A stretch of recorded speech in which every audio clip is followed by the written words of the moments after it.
여러분, 역사상 그 어떤 막장 드라마보다 더 끔찍한 진짜 현실 속 가문이 있다면 믿으시겠어요?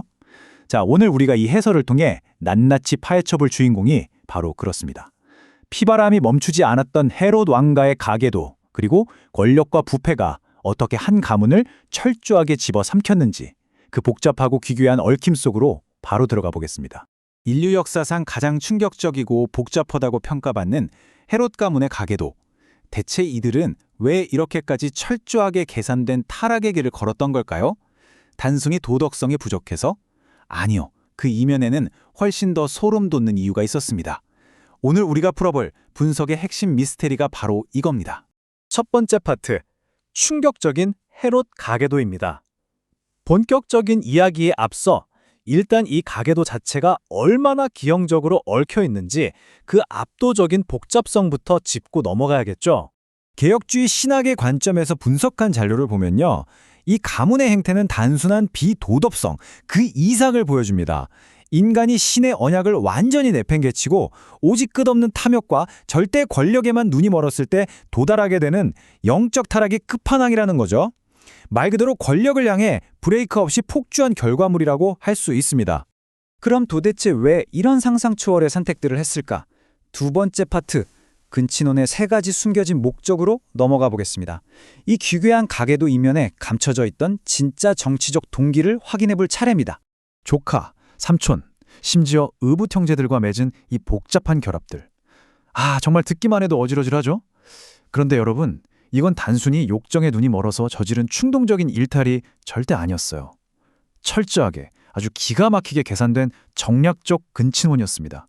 오직 권력을 꽉 쥐고 놓지 않기 위해 자기들끼리 치밀하게 맺은 가족 내 정치 동맹이었던 거죠.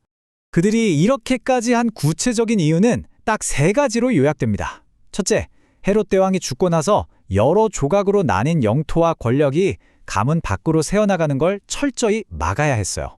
둘째, 유대인들의 지지를 얻으려고 결혼했던 정통 왕가 출신 아내 마리암네의 그 고귀한 피를 자기들 안에서만 독점하려고 했죠. 그리고 마지막 셋째, 절대 권력의 밥줄이었던 로마 황제에게 우리 가문은 이렇게 탄탄하고 하나로 뭉쳐있다는 걸 보여주기 위해서였습니다. 세 번째 파트, 성경 속 치명적 스캔들입니다. 자, 이제 이런 무서운 내부의 정치질이 실제 역사 속에서 어떻게 충격적인 스캔들로 터져나왔는지, 그리고 초기 기독교에 어떤 파장을 일으켰는지 한번 들여다보겠습니다.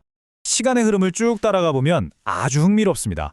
기원전 1세기 말 헤롯 대왕의 시대를 시작으로 해서 기원 후 1세기 초 안티파스와 헤로디아, 그리고 1세기 중후반의 아그리빠 2세와 베니게까지 세대를 거듭할수록 이 도덕적 부패라는 끔찍한 전염병이 고대 세계 최고 권력층을 어떻게 병들게 했는지 정말 한눈에 들어오시죠? 여기서 가장 악명 높은 스캔들 하나를 짚고 가야겠습니다.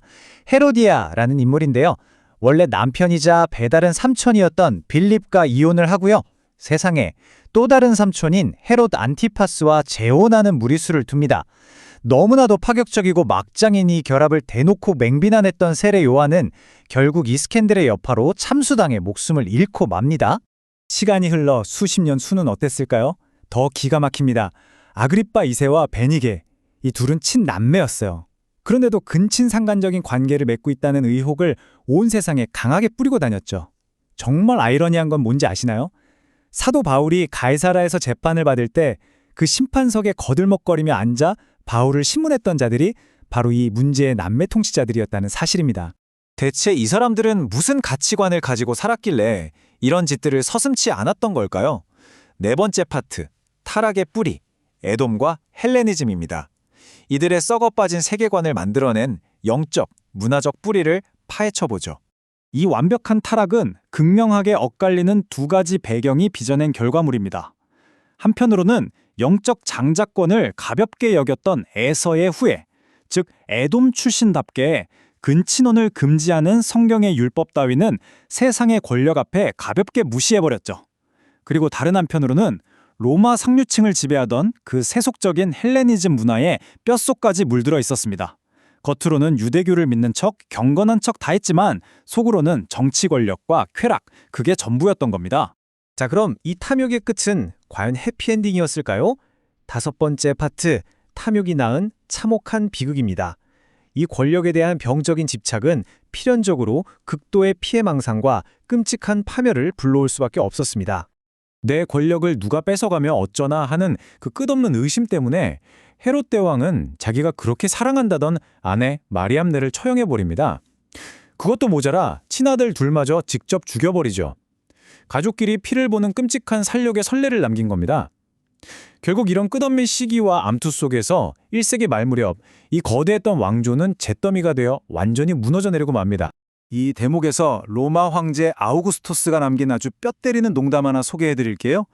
헤롯의 아들이 되느니 차라리 그의 돼지가 되는 편이 낫겠다.